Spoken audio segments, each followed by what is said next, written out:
Homesteaders, gardeners, and cooks. My name is Jennifer. Welcome to Miles Away Farm, or welcome back. What I'm going to show you now is part 2 of a series that I'm doing on soap making on the homestead. And this is the actual process of soap making. I'm not going to go into a huge amount of explanation. There are a ton of resources out there for you in terms of if you have never ever made soap and you have absolutely no idea what the process is and you don't know what lye is and it's completely brand new to you. Brambleberry in particular, she has her own channel on YouTube called Soap Queen, and she has a great series that's like an introduction to soap making that explains lye safety and all of the ins and outs of the basic process of making soap. I'm going to show you that, but there's not going to be a lot of in-depth conversation about it. I'm just going to show you my process and what I've been doing. And this fits with the part 1 video, which was basically everything that I've learned about soap making in the last 20 years and kind of soap making on the homestead. So things to take into consideration and what you may want to do or not want to do. If you're new to soap making, maybe you've tried a batch or maybe you've read up on it and you know the basic process, but you've got some questions and you're not sure of the details. That's the first video. Go watch that. And then this one is how I currently make soap. And these are a couple of homestead soaping recipes that are largely using animal fats. And so I wanted to show you what that looked like because it's something that is a resource that a lot of homesteaders have on the farm. And it's a great way to make full use of animals that you're raising or animals that you may have purchased. So soap making on the homestead. Here's the process. Let's get started. So this is the first batch of soap that I made for this video, and it's a 70% lard batch.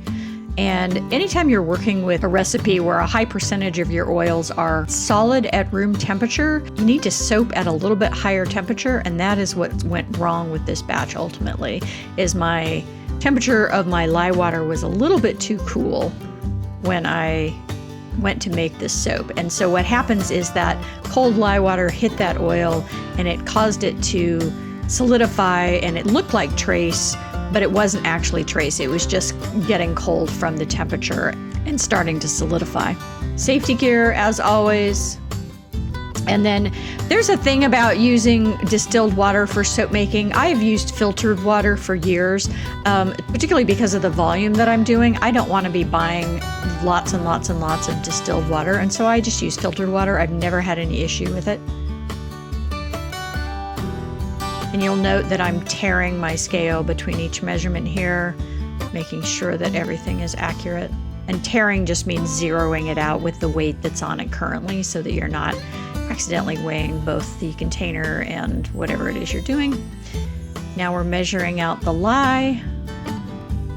And you can get lye in different forms. Mine is really small, and I like it because it dissolves really quickly. You can also get it in a more flake form. I find the flakes don't dissolve nearly as fast, and so I really prefer this. Sometimes you can have issues with static when they're this small, and so the lye particles will stick to things and kind of fly around, which is definitely not what you like, but I haven't had a big issue with it. I'm giving it a swirl just to make sure it's not stuck to the sides of the container, and then into my water it goes. You always add the lye to the water, so the snow always falls on the lake, not the other way around. And I'm just going to give this a quick stir. This is a stainless steel spoon from a restaurant supply store. And this is in real time here, so I wanted you guys to see how long I stir this for.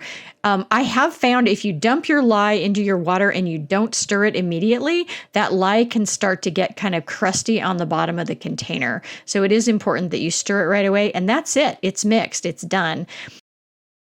I'm going to fill this sink up with some cool water in order to bring that temperature down. And it turns out I brought it down a little bit more than I should have.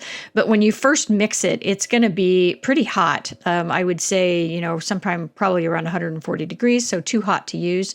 I used to do lab work when I was in college. I had a variety of lab jobs. And one of the things they always talked about was something called a triple rinse. And so it's just permanently in my head at this point that whenever I'm rinsing something, I just triple rinse it. So I make sure that whatever's on there has been rinsed really well. I don't bother soaping these because the only thing I ever use that spoon for is lye. The only thing I ever use this container for is soap and lye. And so I'm just going to swirl the water around in there, make sure everything is well rinsed, and then put it on the rack to dry. So I don't think there's any residue in there, but I'm not worried about it. Here's our sink full of water so that our lye water is going to cool off fairly quickly. And then I'm measuring out my fragrances, and I usually just measure this directly into the oils, but in this case I was doing a blend and I wanted you guys to see that. And so this turned out to be, it's about 40% of a jasmine fragrance oil, about 40% of a sandalwood fragrance oil, and then about 20% of a vanilla blend. And this was a custom soap batch for a friend of mine who, she and I have been friends forever, and she's had shops and sold my soaps, and she likes to play around with fragrances, and so I'm just doing a special blend for her. This is a really great trick for keeping your fragrances from running down the sides of your bottles.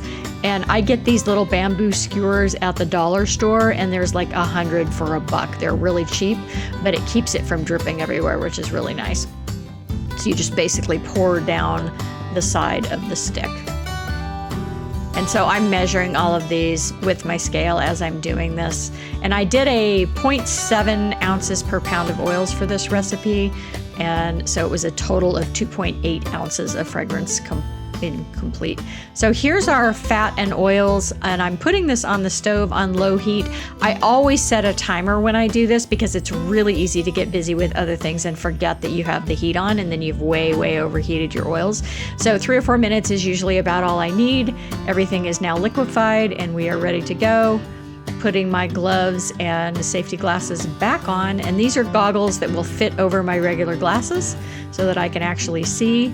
My temperature here was about 100 degrees, just under 100 degrees. So actually right where I wanted it. Again, because that was 70% lard, if I had it much lower than that, it was going to start to solidify just from the temperature. Checking my lye temperature as well. Again, giving everything a good triple rinse. I tend to rinse things as soon as I use them, just so I'm not setting down something with lye on it. This is unusual. I'm adding my fragrance to my oils before I add my lye. This is not standard procedure, but I have done it this way for years and years and years, with rare exception. And the other alternative is you can put your fragrance oil in your mold so that you don't forget it, because it's really easy to mix your lye and your oils and then forget to add your fragrance. And then you end up with a bar of soap that doesn't have any fragrance in it. And so the other trick is to just set it down in your mold so that you can't possibly accidentally forget to add it. Slowly adding my lye in while pulsing my stick blender.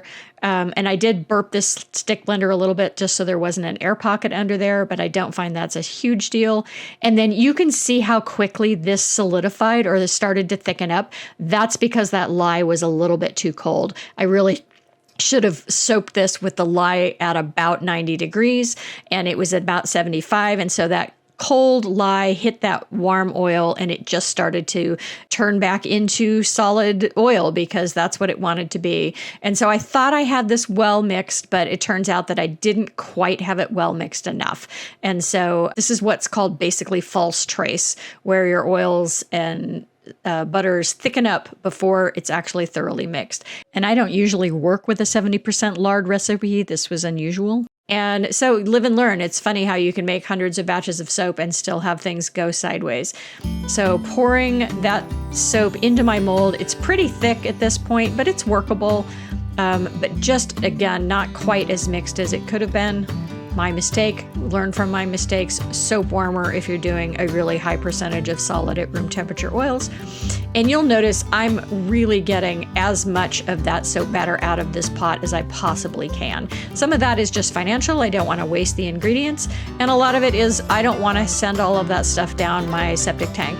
And so I am just trying to make sure that I get everything out of here that I can. A silicone spatula works good. I have a real love of old-fashioned rubber spatulas, and so I ordered about 20 of them on Amazon about 5 years ago when they were starting to get hard to find, and now I have a bunch of them. Again, every last drop. How much you play with the top of your soap can depend partly on how thick it's getting, how quickly, but it also is just knowing when to quit. It's really easy to keep fussing with stuff and fussing with stuff and fussing with stuff, and you'll drive yourself crazy. So I've learned to some extent, just let things go, but I am trying to get things as evenly in this as I can so that my soap bars are the same size from the ones cut at the end to the ones cut in the middle. although this is all for one customer, and so it doesn't really matter. But that's just habit from years of making soap. And I'm not good at going left-handed, and so I just turned the whole mold around so that I could do this back and forth swirl from the other side. And then I'm just going through and trying to get the soap that's smushed up onto the sides of the mold off of the sides, because that's basically just going to crumble off and end up going in the trash. It won't actually be a big chunk of the bar when it's thin like that on the edges, and so I like to go through and kind of clean that up. One more pass, and again, know when to stop. And because I have gloves on, I can just wipe my spatula off with my finger and get the last of that into our mold. It's funny, I've been doing this so long that when I watch people make cakes and cookies and things and they don't scrape the containers out well, it makes me crazy just because I've done it this way for so long. I am not putting any plastic over my mold. I am putting a cardboard piece over it and then some insulation. Here's batch number 2.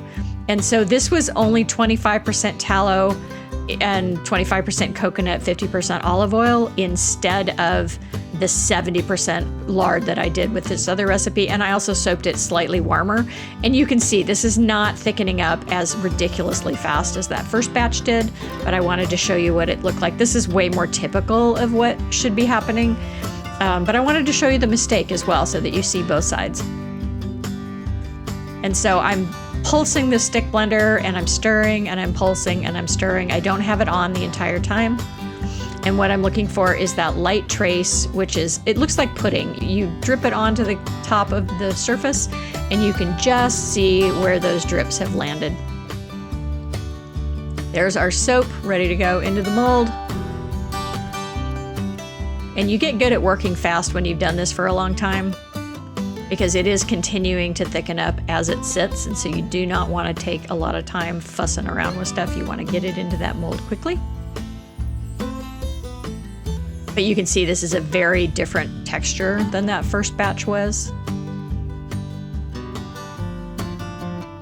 Definitely easier to work with. And this is more what I'm typically used to.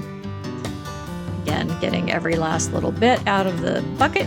And I tend to find that the ends of the molds have less soap in them, and so I will often pour the extra on the ends. Again, spreading everything out fairly evenly. And then I have this ancient wooden chopstick that I've used for this forever to just scrape down the sides of the mold. If the soap is still pretty liquid, it works great. It was too thick on that other batch to do this. But this is a good way to get extra off the sides. And then I just decided to do a quick little swirl across the top here because it was still pretty workable and easy to do this with. And again, this is when it's really hard to know when to stop, because you can fiddle with this and fiddle with this all day long. And I've just learned to not overdo it, but it is fun. It's like playing with food.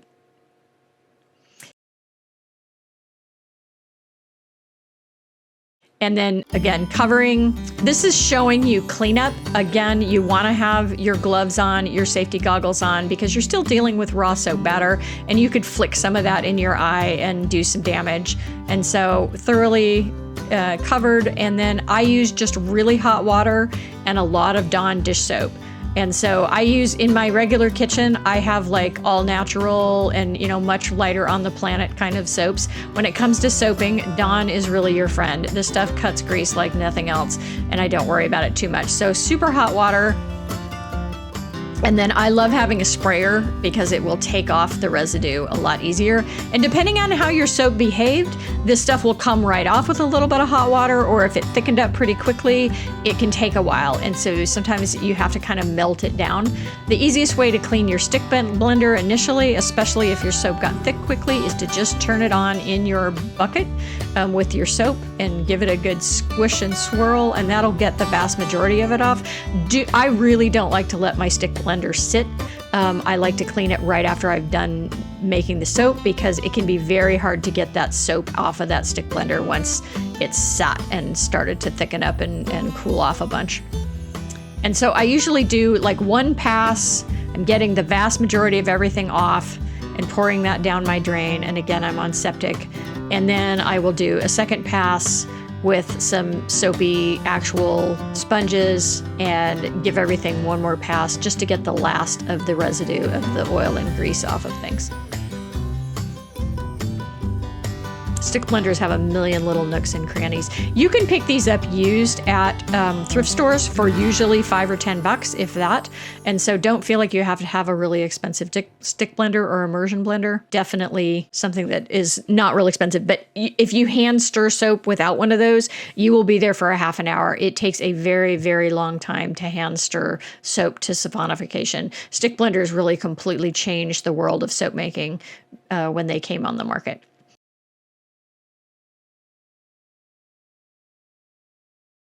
And there we go. We have a very clean stainless steel pot, and that's the same stainless steel pot I've been using for 15 years. This is 2 days later, and our soap is done. I could have taken this out the day before. This is a silicone mold, and so I didn't need to line it with anything. It comes right out. And the easiest way to get the soap out of the silicone mold is to loosen all 4 sides and then just release that bottom by getting a little bit of air in there. You don't have to peel it off backwards.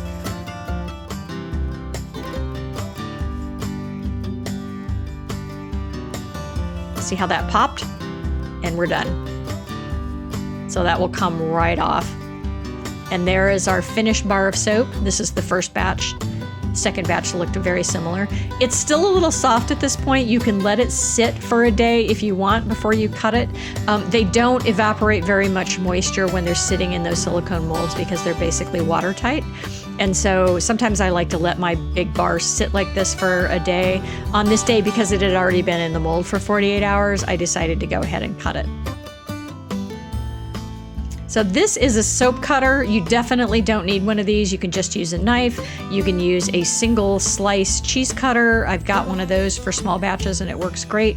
But I bought this. I'll put a link to it below. This is a guy on Etsy. I'm not sure if he's still around. His wife was a soap maker, and so he started doing these because he was a woodworker.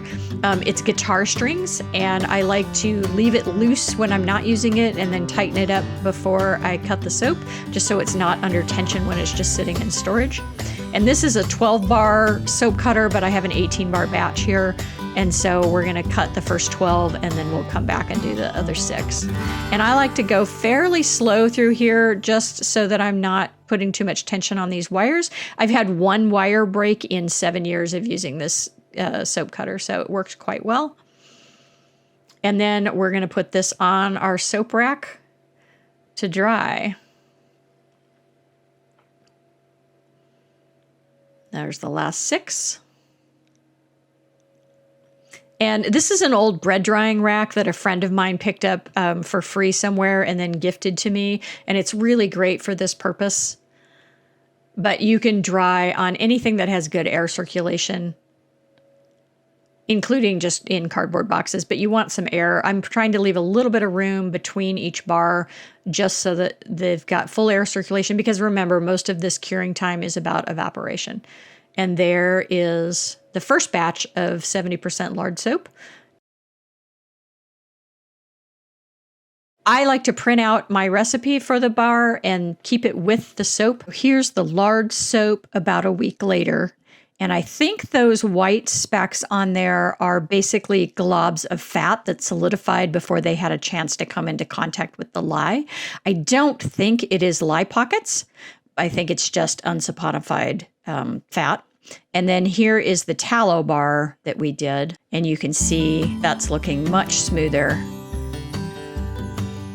The little bit of spot that you see on there, that is probably just air bubbles. Which is not uncommon. You get, as the soap starts to thicken up and gets poured into the mold, you get a little bit of an air bubble, but much cleaner bar of soap without the weird stuff. The color change on this is mostly from the vanilla that's in the fragrance. Vanilla will turn bars darker colors.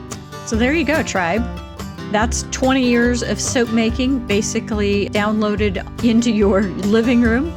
And my big messages are, don't overthink it. You can have a really great soap without a lot of fancy colors, without a lot of fancy ingredients. Just keep it simple and keep it great for your family. And animal fat soaps are fantastic. They are nice and hard, they last forever, and they're beautiful on the skin. And so if you've got animals or you're buying animals locally, ask for that extra fat that came with that animal and render it down and give soap making a try. It's a great way to use up every bit of that animal. If you have questions about soap making, feel free to leave me a comment below. I also have several blog posts on soap making, and I will leave links to that in the description. But thanks for watching, tribe. If you like this kind of content, give me a thumbs up, subscribe, leave me a comment or share. I have new content coming out every week.